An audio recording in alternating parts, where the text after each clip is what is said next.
কেমন করছি মাউনের সাথে আমার বলছে আমার তো খাসি বলে খাসি আমরা খাবো না করে করছে 1200 টাকা দিয়ে 1200 টাকা আমরা কি করবো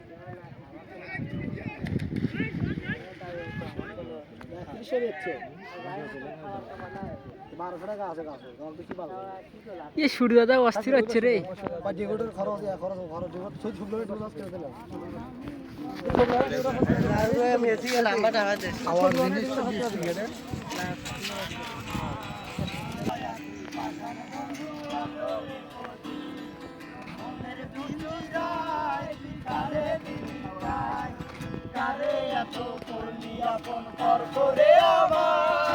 ভালো থাকিস বন্ধু আমার সুখে থাকিস রোজ এই ক্যামেরা বন্ধ মানে তোর আমি আসবো টিকি নিতে তোর তোর স্বপ্নে আমি আসবো টিকি নিতে তোর চলে নেবে তোমাকে দিয়ে যায় উড়িনি বড় আছে